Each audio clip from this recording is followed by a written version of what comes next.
I live in a small but lively town in Massachusetts. Its local legends have fueled my love affair with the paranormal. It's a subject that fascinates me to this day. Coupled with insomnia, this passion led me to spend many a night at the nearby cemetery, hoping to see a ghostly apparition while walking through to pass the time. These outings were unfruitful, void of all activity, supernatural or otherwise. My dream of stealing a glimpse at what comes after eventually subsided, but I continued to visit the graves. It was a place where I could collect my thoughts when sleep eluded me. One night, however, something changed. It was a dark spring evening. I was bored, couldn't sleep, and felt the need to do something outdoors in the cool, night air. As it so often did, the local graveyard called out to me. I obliged, unable to resist the allure of its calming nature. Sometimes, I was even tempted to set up camp there and sleep amongst the dead. Knowing this would be frowned upon and perhaps morbid, I settled for my walks. They were enough to make me at least somewhat weary by night's end.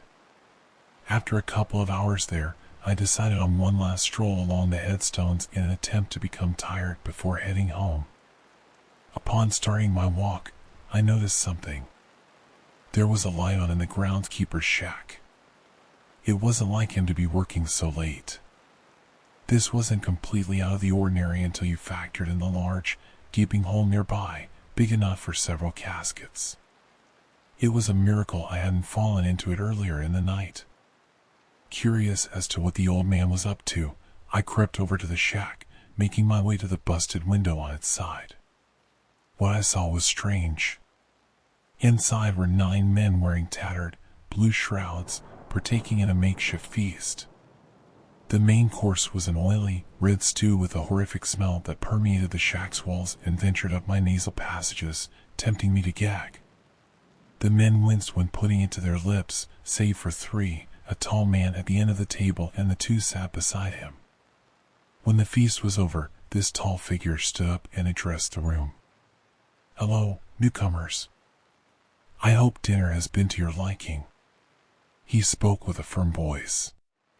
It resonated throughout the shack and beckoned even me to listen. "Now that our bellies are full, Elijah will explain the rules of your impending trial." I listened closely. It seemed the men in the shack were part of a collective known as the Bloodlights. The trial the tall man spoke of was something akin to a medieval, gladiator sport used to initiate new members. I listened on as Elijah divulged the game's inner workings, fearful but curious. 2 teams were to disperse to opposite sides of the cemetery, each consisting of 4 members, 3 blood runners and 1 blood baron. The initiates would be the runners, and the tall man's henchmen would act as barons. There was one more participant to be discussed. The tall man himself. He was the blood keeper. Though not on either team, he was the most crucial facet of the game. He kept and guarded what was referred to as the blood. I gathered that this referred to the red amulet hanging from the keeper's neck, as he firmly clasped it every time the word blood was uttered. The job of the runners was to retrieve the blood from the keeper. The barons acted as counsel, overseeing each team and helping where needed. After Elijah finished his lecture, the blood keeper took over. "With every wound, there is blood. With every drop of blood, there is solace. Without death, there can be no light." The keeper opened a large cupboard in the corner of the shack, revealing a woman, bound and gagged, futilely attempting to cry out for help. My heart sank. This was not your normal, run-of-the-mill cult ritual. I had to find help, but what if they heard me? Unable to nail down my next course of action, I was immobile, frozen in fear. The blood keeper continued. "The light of blood can only be seen in death." Pulling a large, red dagger out from his cloak, he grabbed the woman and plunged it into her gut. I watched in horror as the life left her eyes. She began to shriek, but was soon cut off by a cut to the chest, followed by a final blow to her neck. I was mortified. After throwing his kill to the floor, the keeper pulled out 3 vials, filling each of them with the blood that dripped from his blade. This was the blood the runners were after, not the amulet. This is all the blood I have to offer. That gives, at most, 3 of you the opportunity to become bloodlights. And remember, you are being watched.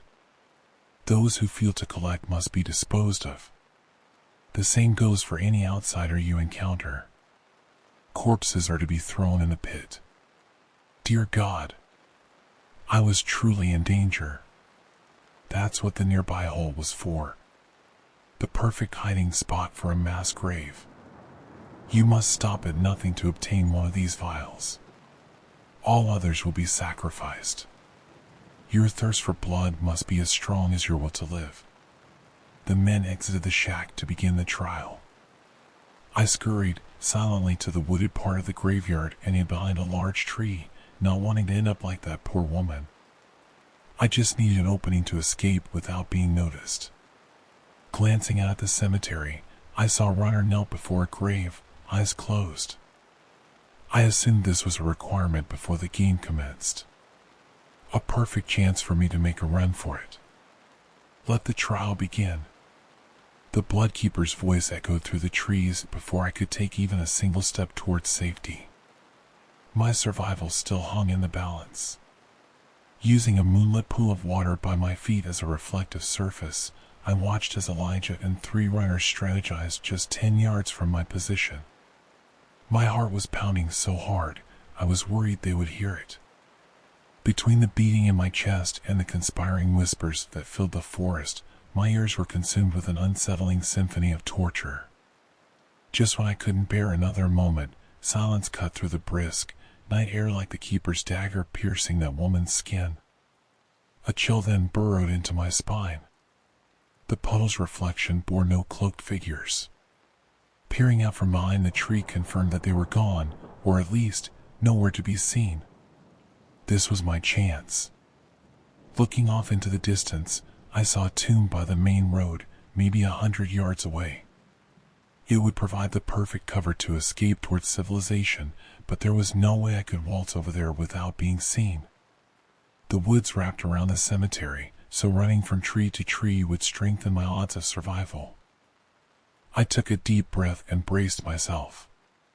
Without so much as a second thought, I dashed to the next tree on the path to safety and took cover. I then gathered my wits and surveyed my surroundings. No cloaks in sight. I sprinted to the next tree and took another glimpse out at the world. The coast was still clear. As I was about to take off in the direction of my next hiding spot, panic set in as my feet inexplicably left solid ground. My blood ran cold as I was lifted into the air by some unseen force. The next thing I knew, my body was hoisted up and placed atop a tree branch. There, I was greeted by the unnerving sight of my captor, a blood runner. I didn't scream or try to get away. It would be no use. I sat there in terror and exhaled what I thought would be my last breath. Instead of gutting me, the man spoke. "What's your name?" I was too shocked to respond. "Come on now, who are you?" He spoke clearer this time, revealing a slight English accent. "Look, I noticed you at the window over there, eavesdropping. If I wanted you dead, I could have killed you then. I want you to help me."